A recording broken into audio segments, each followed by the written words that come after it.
At the end of Return of the Jedi, Luke Skywalker refuses to strike down his father. In that moment of mercy, Darth Vader finds the light again. He turns on the Emperor and sacrifices himself to save his son. But what if he didn't die? What if after killing Palpatine, at least temporarily, Vader and Luke escape the Death Star together? This is the story of how the galaxy would change if Anakin Skywalker survived, and what that would mean for the Force, the Rebellion, and the future of the Jedi. The throne room is in chaos. Palpatine lies dead, his body crackling with the remnants of Force lightning. Vader, breathing heavily, is gravely injured, but alive. Luke senses the Death Star is moments from destruction. Instead of staying to mourn, he acts quickly. Using the Force, he lifts his father's broken body and helps him toward the shuttle bay. Alarms wail across the station. Officers and troopers flee. The Empire is collapsing from within. No one stops the fleeing Jedi and his fallen father. They reach a Lambda-class shuttle. With seconds to spare, Luke pilots them away. The Death Star explodes behind them. They survive. The Rebel fleet celebrates the destruction of the Death Star, but as scanners pick up an Imperial shuttle escaping the blast, tension rises. Leia feels it, a powerful presence, familiar yet twisted. It's Luke and Vader. The shuttle lands. The ramp descends. Luke emerges, supporting the broken form of Darth Vader. His helmet is cracked. Sparks flicker from his armor. Blasters are raised. Soldiers are ready to fire. But Luke stands firm. He's no longer Vader, he says. He's my father, and he turned against the Emperor to save me, and all of you. There's silence. No one knows what to do. For the first time, Darth Vader is taken prisoner, not as a Sith Lord, but as a man. Anakin Skywalker is kept under guard. His body is failing, but his will remains strong, clinging to the Force to stay alive. The rebellion is divided. Many call for execution. They remember Alderaan, Cloud City, the Jedi Purge. Others, especially those close to Luke, argue for mercy, redemption, justice, not revenge. Leia is torn. Vader is her father. The truth burns in her. She cannot forgive him. Not yet, but she doesn't speak against Luke. After weeks of debate, a tribunal is held. Luke testifies. Mon Mothma supports clemency. Leia remains silent, listening. The New Republic wants nothing to do with him. The Jedi are gone, and the Sith died with the Emperor. Luke has a choice. Stay with the people who fear his father, or leave with the man he believes can still do good.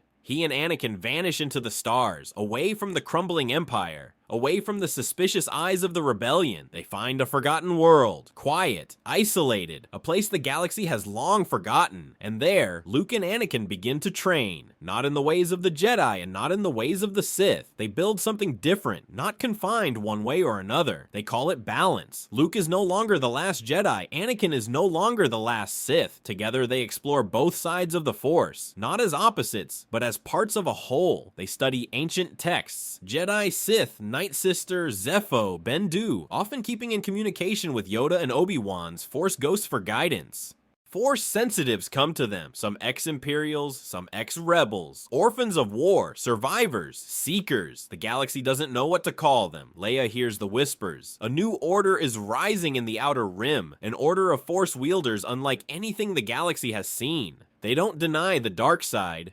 They study it, control it, channel it without falling to it. They say Darth Vader lives, that Luke stands at his side, and the Force confirms it. Leia feels her brother's presence, not twisted, but changed, sharper, stronger, balanced in a way the Jedi never allowed. At first, she's torn. She is a daughter of Vader, a symbol of the rebellion, but she's also a politician and a realist. The galaxy is fractured. Chaos fills the void left by Palpatine. Warlords rise. Old threats stir. The Republic needs more than ideals. It needs stability, order, power, and so, Leia does what no one expects. She runs for Chancellor and wins. Her first act isn't to crush this new order, but to recognize it, regulate it, collaborate with it. She reaches out to Luke and Anakin, not with a lightsaber, but with legislation. Together they forge laws that bind this new order to the Republic, not as enforcers, not as warriors, but as sovereign Force users tasked with containing the dark, preserving the balance, and answering only to the Force and the people. The Jedi are relics. The Sith are ruins. This is something else entirely. Years pass. In the Outer Rim, Rim, a fortress temple rises from the dust, neither golden like the Jedi sanctuaries nor jagged like Sith tombs. Something new, something gray. Inside, the most powerful Force sensitives from every corner of the galaxy train under one philosophy: the dark side is not forbidden. It is a fire. Learn to wield it, or it will consume you. Their teachings are ruthless but not cruel. Passion is a tool. Power is a responsibility. And emotion is not weakness. It's truth. They don't call themselves Jedi. They don't wear Sith titles. They are the Order of Balance. Their blades come in crimson, green, violet, white. Their armor reflects both shadow and light. They enforce no doctrine, only discipline. And above them all, three names guide their legacy: Luke Skywalker, Anakin Skywalker, and Chancellor Leia Organa. Together they reshape the destiny of the Force, not through prophecy, not through war, but through choice. This is what might have been if the galaxy dared to embrace its shadow and bend it toward peace. Luke and Anakin created the most powerful Force order in history. Leia gave it purpose, and the galaxy, James Thorin, finally found balance. So now the question is, if you had the power to master the dark without falling, would you take it? Let us know in the comments. Like, subscribe, and join us for more alternate destinies from a galaxy far, far away.